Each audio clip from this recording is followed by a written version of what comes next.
بڑا مرتبہ عطا فرمایا کہ ان کے اس دنیا میں آنے سے پہلے ہی آقا دو جہاں علیہ الصلوۃ والسلام نے بشارت دی کہ اگر وہ میری امت میں ایک ایسا بچہ پیدا ہوگا کہ اگر علم سوریا پر بھی ہو تو وہاں سے بھی کھینچ کر کے نیچے لے آئے گا. سبحان اللہ. ایسی شخصیت کے بارے میں آج گفتگو ہوگی کہ جن کو امت کا سب سے بڑا عالم کہا گیا, سب سے بڑا فاضل کہا گیا, اور یہاں تک کہ اکابرین نے یہ فرمایا کہ بروز محشر جب یہ اعلان ہوگا کہ امت محمدیہ کا سب سے بڑا عالم کھڑا ہو جائے, امت محمدیہ کا سب سے بڑا عالم کھڑا ہو جائے, تو وہی شخصیت کھڑی ہوگی کہ جس کا تذکرہ آج کیا جائے گا. اللہ کے رسول علیہ الصلوۃ والسلام نے اس شخص کے بارے میں پہلے ہی پیشن گوئی فرما دی تھی, اور آج ایسے شخصیت کے بارے میں گفتگو ہوگی کہ جنہوں نے تقریباً 45 سالوں تک عشاء کے وضو سے فجر کی نماز ادا کی ہے. سبحان اللہ. جن سے میری مراد, جن کا نام نامی اسم گرامی حضور نعمان بن ثابت, یعنی جنہیں ہم اپنا امام اعظم ابو حنیفہ کے نام سے جانتے اور پہچانتے ہیں,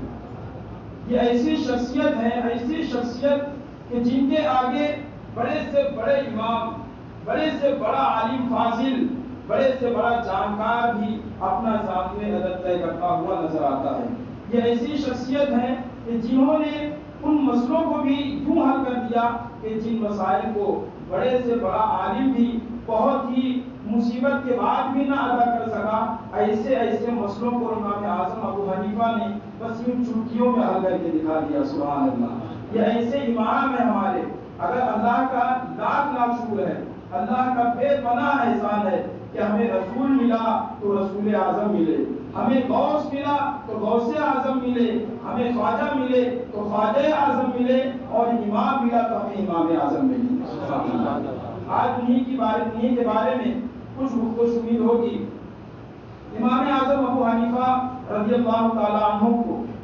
ان کے اندر جو سنت رسول کا جو جذبہ تھا, عبادت و ریاضت اور دیگر کاموں کا جو ان کے اندر شغف تھا, جو ان کا مسئلہ تھا, یہ اپنی جگہ پر ہے. یعنی نمازوں کی پابندی وہ اپنی جگہ, روزوں کی پابندی وہ اپنی جگہ, اسی طریقے سے خلق خدا کی جو پابندی وہ اپنی جگہ, لوگوں کے مسائل کو حل کرنا یہ اپنی جگہ. لیکن حضور کی جو ایک بہت پیاری سنت ہے حسن اخلاق, حسن اخلاق آپ کے اندر اس طرح سے رچا اور بسا تھا, اس طریقے سے پھوٹ پھوٹ کر ان کے دلوں میں بسا تھا کہ جن کی مثال نہیں ملتی. آقا دو جہاں علیہ الصلوۃ والسلام یہ حسن اخلاق کے مظہر تھے, حسن اخلاق کے پیکر تھے آقا دو جہاں علیہ الصلوۃ والسلام. حضرت عائشہ صدیقہ سے جب پوچھا گیا کہ حضور کا اخلاق کیا تھا, حضور کا اخلاق بتا دیجیے ہمیں, تو انہوں نے یہی کہا تھا, کیا تم نے قرآن مقدس کی تلاوت نہیں کی؟ قرآن مقدس سارا کا سارا میرے نبی کی نعت اور میرے نبی کے حسن اخلاق بیان کرتا ہوا نظر آ رہا ہے. اللہ تعالیٰ ارشاد فرماتا ہے انک لعلی خلق عظیم, اے محبوب ہم نے آپ کو حسن اخلاق کے عظیم مرتبے پر فائز فرما دیا ہے. اللہ کے رسول علیہ الصلوۃ والسلام کی اسی ایک سنت یعنی حسن اخلاق, اللہ کے رسول کی ہر سنت پر امام اعظم کا عمل تھا, لیکن یہ جو حسن اخلاق والا جو معاملہ تھا, یعنی لوگوں کے ساتھ کس طریقے سے رہنا چاہیے, لوگوں کے ساتھ کس طریقے سے بھلائی کرنا چاہیے, لوگوں کی دلجوئی کس طریقے سے کرنی چاہیے, وہ امام اعظم نے کس طریقے سے آقا علیہ الصلوۃ والسلام کی اس سنت پر عمل کر کے دکھایا. وہ ہمیں اور آپ کو اس سے سبق حاصل کرنا چاہیے کہ کس طریقے سے انہوں نے یہ مرتبہ حاصل کیا. اور صرف یہی نہیں بلکہ اللہ رب العزت نے قرآن مقدس میں صاف طور پر ارشاد فرمایا کہ اللہ کا قرب اگر حاصل کرنا ہے, اللہ کی دوستی اگر حاصل کرنی ہے تو یہ اتنا آسان نہیں ہے.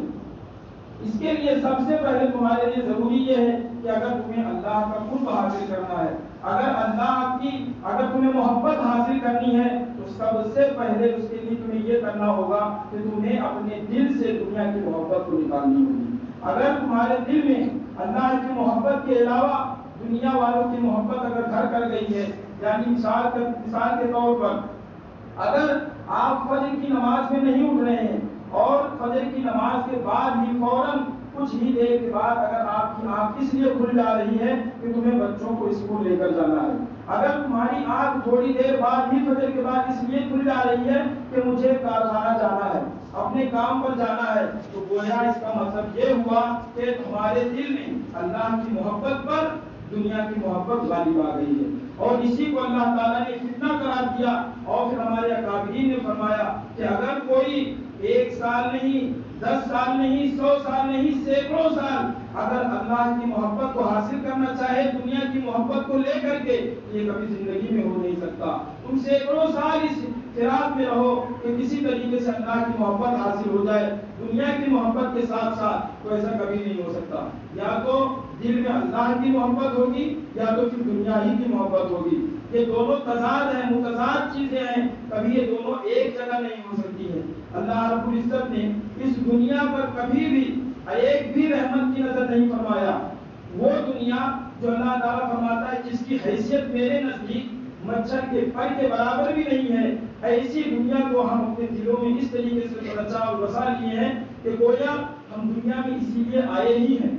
یعنی اللہ تعالیٰ نے ہمیں پیدا ہی اسی لیے کیا ہے کہ پیدا ہو گئے، جوان ہو گئے، شادی بیاہ ہو گئی، بال بچوں کو پال لیے، پوس لیا، اور اس کے بعد اس دنیا سے ہمیں چلا جانا ہے۔ بس یہی ہمارا ایسا لگتا ہے کہ مقصد بن گیا ہے۔ امام اعظم ابو حنیفہ رضی اللہ تعالیٰ عنہ کی زندگی سے ہمیں سیکھنا ہے۔ امام اعظم ابو حنیفہ رضی اللہ تعالیٰ عنہ کے دل میں